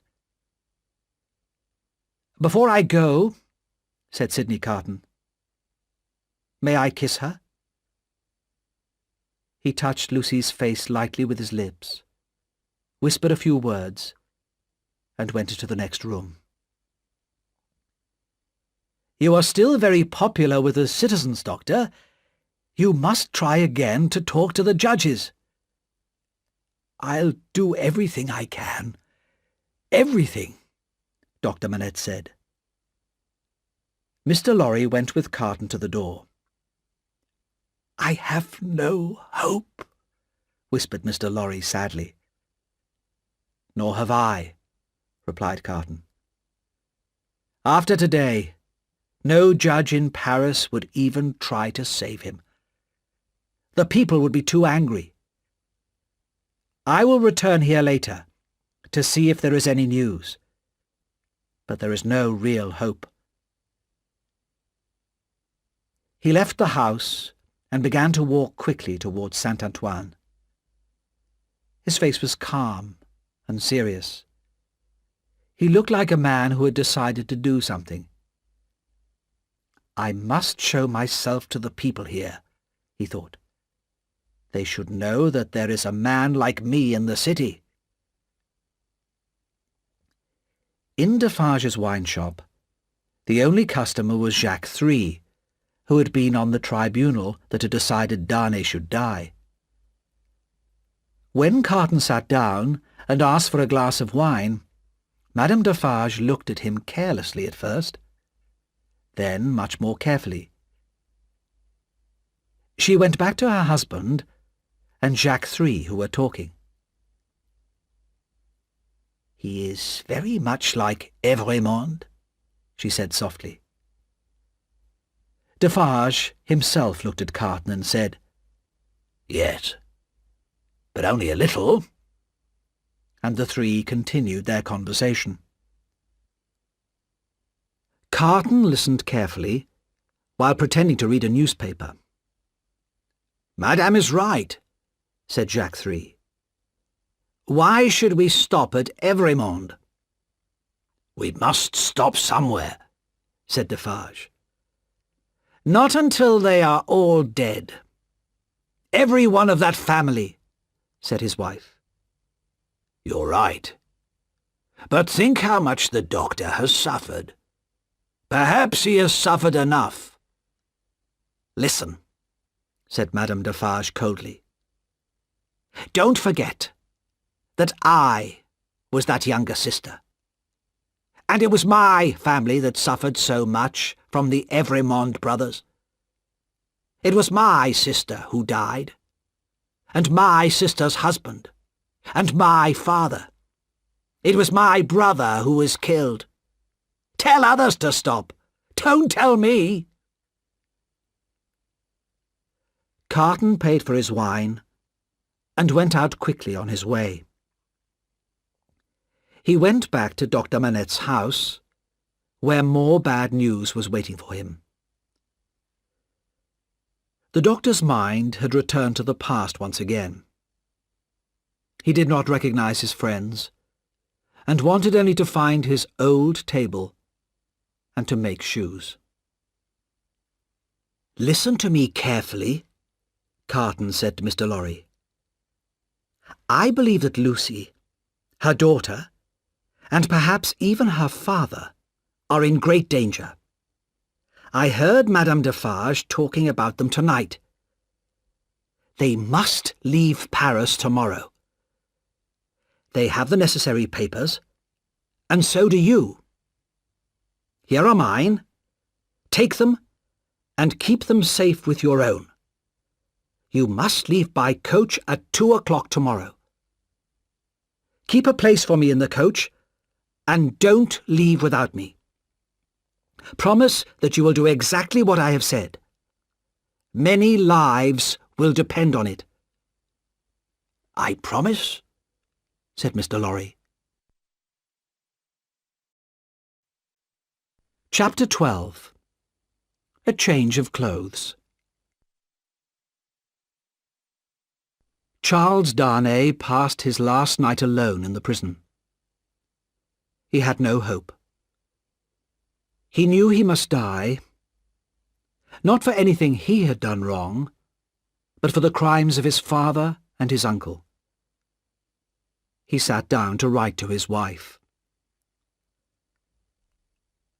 "I knew nothing about the time your father spent in prison until he told me. Even then, I did not know that it was my family that had been so cruel to him. I told your father that my real name was Evrémonde, and he made me promise not to tell you. I am sure that he had forgotten the paper he had written. But what has happened now is not his fault.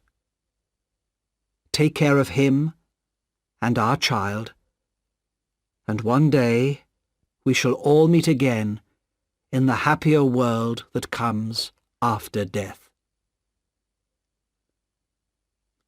Darnay did not sleep peacefully that night, and in the morning he walked up and down his prison, waiting. He counted the hours. 9, gone forever. 10, 11, 12, gone forever. At 1 o'clock he heard someone outside the door. The door opened and closed, and there stood Sidney Carton, holding a warning finger to his lips.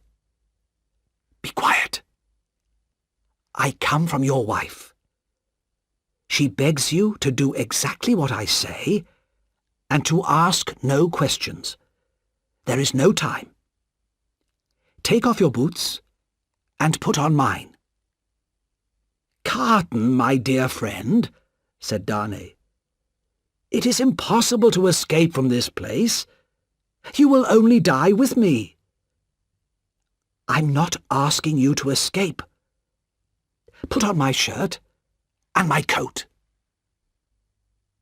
He did not allow Darnay time to argue or refuse. "Now sit down and write what I say," he said. "Quickly, my friend, quickly." "If you remember," he said, and Darnay wrote, "the words we spoke so long ago, you will understand this when you see it." As he said this, Carton took his hand from his pocket. "What is that in your hand?" asked Darnay. "Nothing." "Have you written, 'See it'?" "Good. Now, go on writing," said Carton quietly. "I am happy that I can prove them now. This is not a reason for sadness." Carton's hand was close to Darnay's face, and he gently pressed a cloth against Darnay's nose and mouth. A minute later, Darnay lay unconscious on the ground. Carton quickly dressed himself in Darnay's clothes and pushed the note that Darnay had written inside Darnay's pocket. Then he went to the door and called softly, "Come in now." The spy Barsad came in. "Quick, help me," said Carton. "You must help me to the coach." "You?" asked the spy. "Him, man. I've changed places with him." "You can say that it was too much for him, saying his last goodbye to his friend. That happens quite often, I believe." "Yes, often," replied Barsad. "But do you promise to keep me out of danger? And go on with this plan to the end? The number must be right. 52 prisoners must die today. Have I not already promised to be true to the death? Hurry, man! Take him to Mr. Lorry, put him in the coach yourself, and tell Mr. Lorry to leave at once." Barsad called 2 men into the room and told them to lift the unconscious man and carry him out. "The time is short, Evrémonde," said Barsad in a warning voice. "I know it well," replied Carton. "Be careful with my friend, and leave me." The door closed, and Carton was left alone. He listened carefully, but there were only normal prison sounds. No shouts, No alarm bells. He waited calmly. Soon he heard the sound of doors opening. The door of his prison cell opened, and a man said, "Follow me, Evrémonde," and Carton followed him into a large, dark room. There were many people there, some standing, some sitting, some walking about, some crying. Most of them stood silent, looking at the ground. A young woman came up to him. She was thin and pale. "Citizen Evrémonde," she said, "I was with you in La Force." "True," he said softly. "But I forget what you were accused of." "I am innocent. What could a poor little thing like me do?" "I am not afraid to die, Citizen Evrémonde, but I have done nothing." Her sad smile as she said this touched Carton's heart. "They say that the revolution will do so much good for the poor people," said the girl.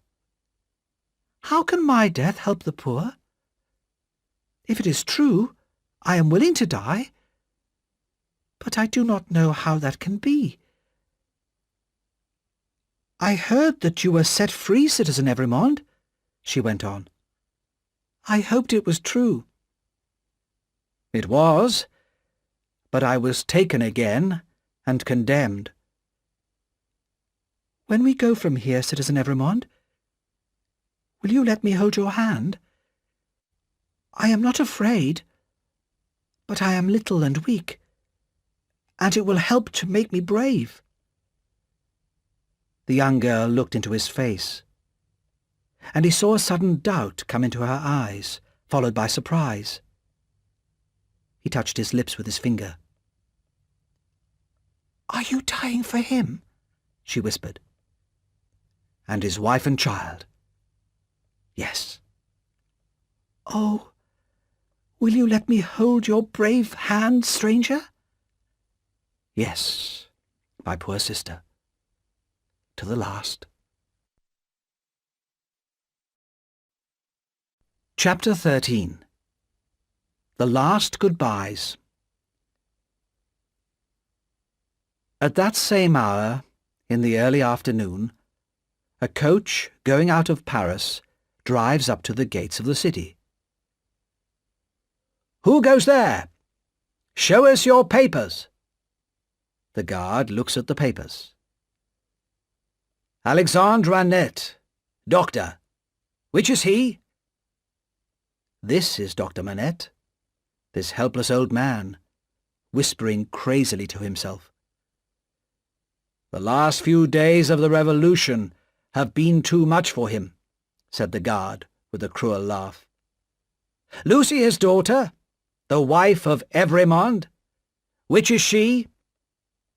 This is she, with her child, little Lucy, beside her. "Ah! Your husband has another meeting today. Sidney Carton, lawyer, English. Which is he?" "He is here in the corner. He is not well." "And Jarvis Lorry, banker, English. Which is he?" "I am he, and the last," says Jarvis Lorry. "Here are your papers, Jarvis Lorry. You may go." There are wildly beating hearts in the coach, and trembling hands. There is the heavy breathing of the unconscious traveller. But onwards the coach goes. The horses are fast, and there are no shouts behind them on the road. Also that afternoon, Madame Defarge was talking with her friends. "My husband is a good citizen, but he is not strong enough. He feels sorry for the doctor. I say that all the Evrémonde people must go to the guillotine. The wife and the child must follow the husband." "They're both fine heads for the guillotine," says Jacques 3. "Their heads will be a pretty sight when they are shown to the people. Yes, they too must die. But I'm afraid that my husband may warn them and let them escape, Madame Defarge went on. And I must do something myself. After the death of Evrémonde, at 3 this afternoon, we'll go to the tribunal and accuse them. The others agreed willingly. No one must escape. More heads must fall. Lucy Manette will be at home now, waiting for the moment of her husband's death, said Madame Defarge. I will go to her.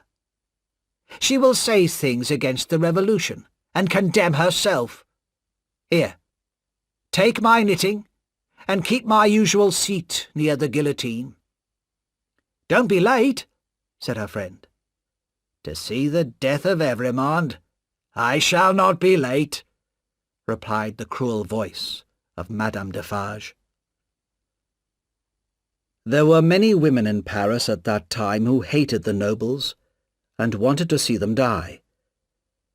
But of all these women, Madame Defarge was the one most feared. All her life she'd been filled with hate.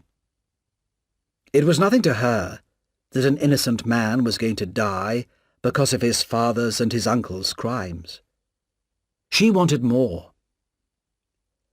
Hidden in her clothes were a gun and a sharp knife, and with her usual confident step, she began to walk to Dr. Manette's house. The house was not yet empty.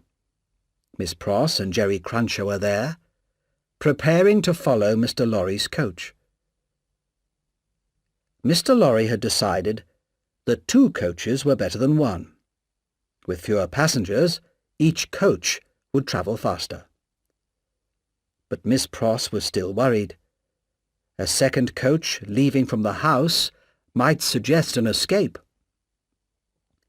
Mr. Cruncher, she said, you must go and stop our coach coming here.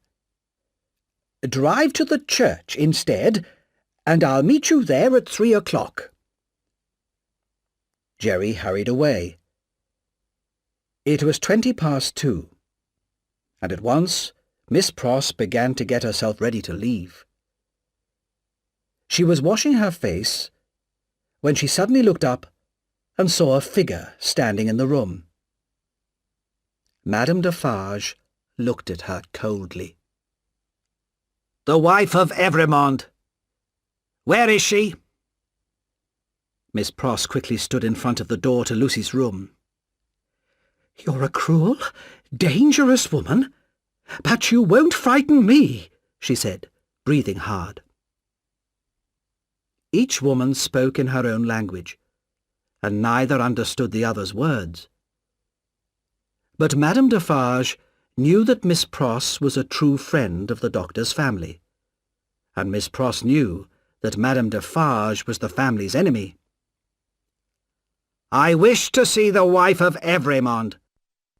Go and tell her. Do you hear me? Said Madame Defarge. She stared angrily at Miss Pross, but Miss Pross stared back just as angrily.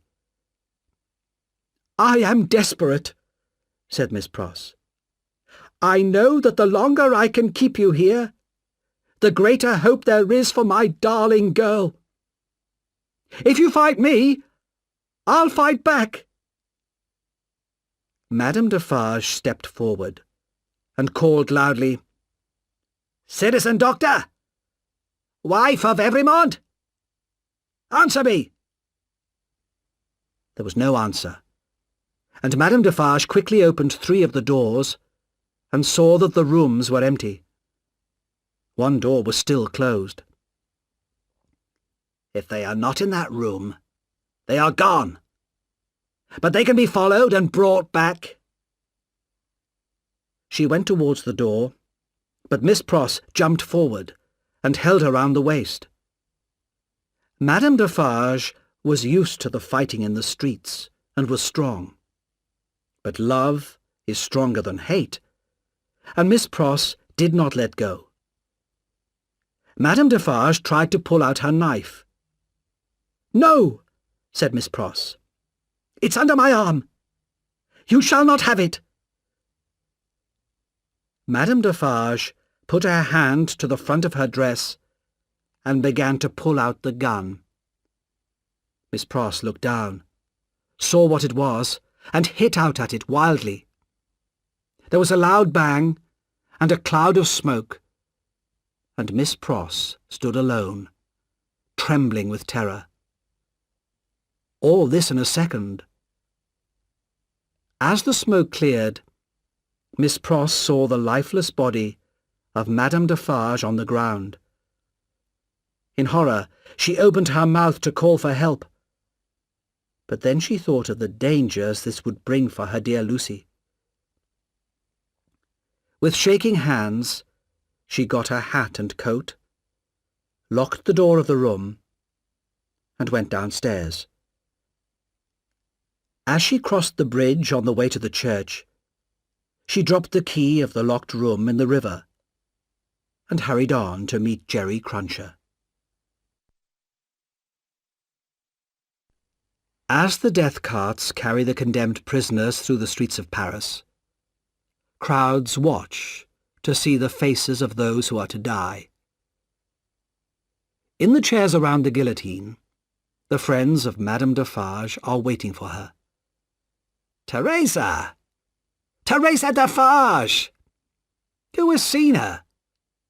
She's never missed before." But the death carts have arrived, and the guillotine has already begun its work. Crash!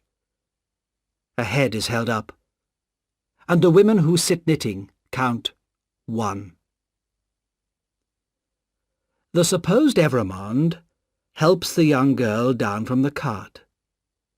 He carefully places her with her back to the guillotine, and she looks up gratefully into his face. "Because of you, dear stranger, I am calm. I think you were sent to me by God," she whispers. "Or perhaps he sent you to me," says Sidney Carton. "Keep your eyes on me, dear child, and do not think of anything else." "I do not mind while I hold your hand. I shall not mind when I let it go, if they are quick." "They are quick, fear not." She kisses his lips. He kisses hers. Now the guillotine is waiting. The young girl goes next, before him. The women count 22, and Carton walks forward. 23.